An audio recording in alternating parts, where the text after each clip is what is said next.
Okay, so you've maybe been keeping up with our New Venture series and the 7 steps to starting and running a successful trucking company. Luke has been covering those topics in detail and has already covered 5 parts. There's a link to the Trucking Startup playlist above and in the description below where you can get caught up on those. We'll be releasing part 6 of that series soon, but I will cover the basics for you. Step 6 is focused on finding loads, which has 3 parts to it.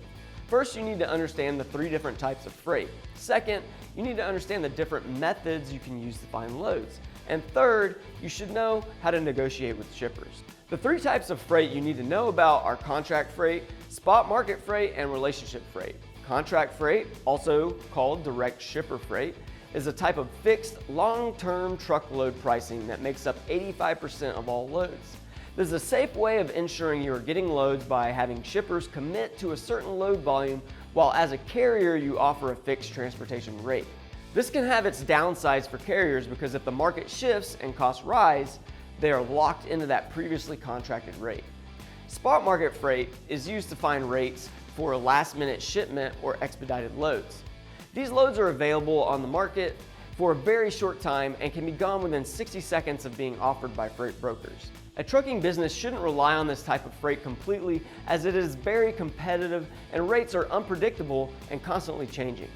Relationship freight is the 3rd type, which is basically a blend of contract and spot market freight, and is just based on building great relationships with brokers and shippers.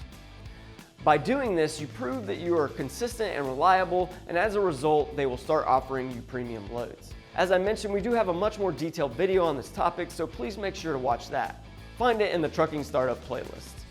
After understanding the types of freight, you need to know how to actually find and get the loads. There are a lot of ways you can do this, but let's touch on freight brokers, load boards, and government contracts. Using freight brokers is the most common way to find loads, and basically for a fee, they will take on the effort of matching loads with drivers. While this does make things easier for the carrier, their take-home pay is less, and there's also the issue of dealing with dishonest brokers. As a starting point, you need to find brokers that are reliable, trustworthy, and have a lot of experience and good reviews.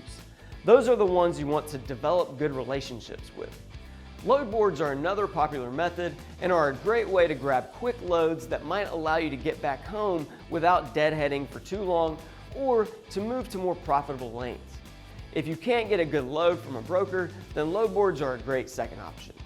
Lastly, government contracts are a nice source of direct loads and help open up more load opportunities as you continue to build your customer relationships. However, there is a slightly different process here since you have to register and be approved as a government contractor. We have a lot more information on this on our longer videos, so please review those, or if you have questions now, just fill out the form in the description below. So, now that you know a little bit about the types of freight and finding loads, you need to focus on working directly with shippers. As a carrier, your goal should be to work directly with shippers, with the reason being to make the most money by cutting out the middleman. By building relationships with shippers and securing direct customer freight, you eliminate the need for brokers, or at least minimize how often you need to use them. The most important thing to understand is that this will not happen overnight. Some things that you can focus on are creating a professional company image with a logo and website, creating a carrier packet to give to shippers so they know everything about your company, and you can even start networking by attending events or joining associations that will put you in front of shippers.